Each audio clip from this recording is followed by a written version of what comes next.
Threat hunting relies on teamwork, like a professional sports team playing together to win.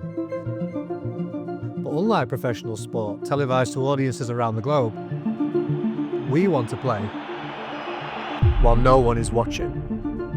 That sort of information is not public. The reason it wouldn't be public is then the bad actors might change their tactics. We don't want the threat actors to know that we know.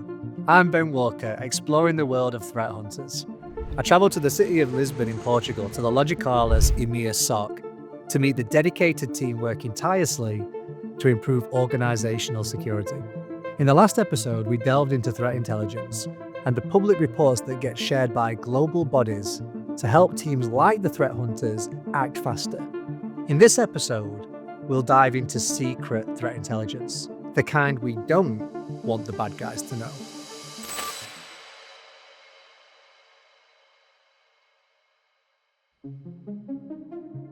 I was eager to understand, is threat hunting intelligence always public?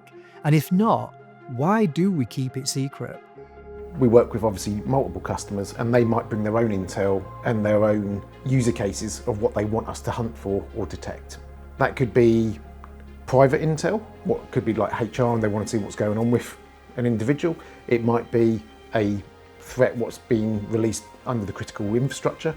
That sort of information is not public. We need to keep it protected.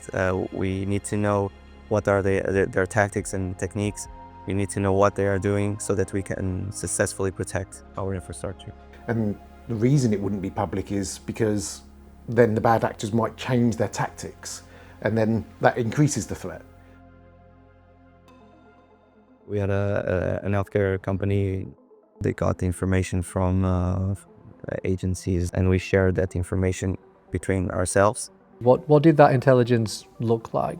IP addresses they've seen or traffic coming from IPs. It could be IP addresses with certain ports, possible future exploit, something what's been seen going on but it's not been ranked from a CVE point of view. They've actually got a concern about something and they want reassurance.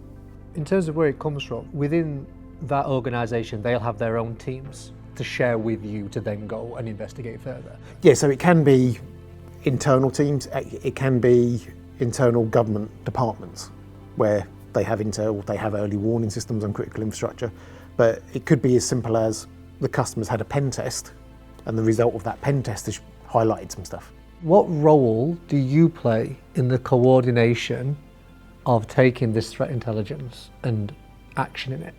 Our services are based on fact. So that threat intel comes to us, it's a theory. What we're then doing is putting the logs behind it and delivering the facts. So then a business decision can be made. What we're doing needs to be non-intrusive, especially when you're dealing with healthcare, it can affect lives. Is anything we're doing going to have an impact? If we find anything, how will we then deal with that? Who are we collaborating with? And the most important thing is, what's the timeline? So we need to establish the specific moments where we can patch the servers, databases, but in a way that it doesn't impact the service of the customer. Especially when we come to things like chained windows and CAD processes, they can be very tight because they're affecting lives. It's like, well, we can patch it very quickly, but are we allowed to? They have a time window to respond to patch known vulnerabilities, but at the same point, we don't want to be trying to patch something if a piece of equipment's needed for an operation. There's a lot of collaboration with different levels to make sure we're helping the customer with their security posture. We try to tackle the ones that can be mitigated immediately, and the ones that need to wait, they need to wait. So it needs to be done outside working hours, in a moment that the impact will be minimal to the customer. It's no surprise that healthcare actually ranks number one in terms of the average cost of a data breach. Looking at the research, the average cost of a data breach for healthcare is $9.8 million. Now, to put this into perspective, the industry in second place is finance, and their average is only $6.1 million. So healthcare is almost double that of second place. That's how critical healthcare infrastructure is, and that's why it's such a target for hackers.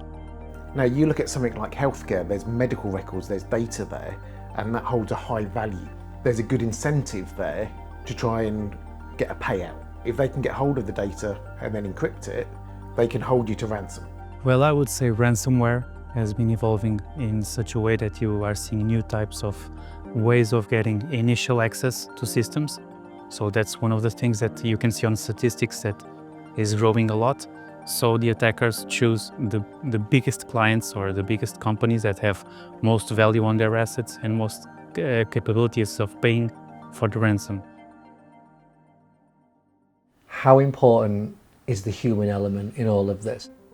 When you look at automation, it doesn't naturally ask questions. What we do as analysts is we will naturally ask questions to understand it ourselves. When you look at AI and computers, it doesn't do that. It looks at baselines and patterns and applies them. When we're asking questions, that also leads to communication.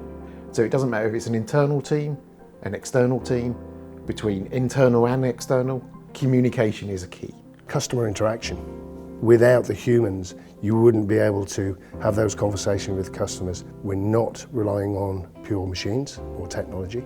There is very much a human element to our services. And that also comes into the more proactive side of the services. And that human element is needed for that communication because we have to work with all levels. It doesn't matter if it's a technical, a C-suite executive, or someone who's brand new to that organisation and been in the role for 2 weeks. We are there to reassure them and provide them support. I've learned when it comes to threat hunting, it's clear that having that confidential threat intelligence on the bad actors can absolutely give the teams an advantage. But in order to implement this effectively, you really need to be able to collaborate effectively across different organizations, different stakeholders in the business. And really, this is where the human touch comes in. All of the human coordination is such an essential skill of the threat hunting team. As we approach the final episode, we'll explore how threat hunters operate globally 24/7 to protect customer data.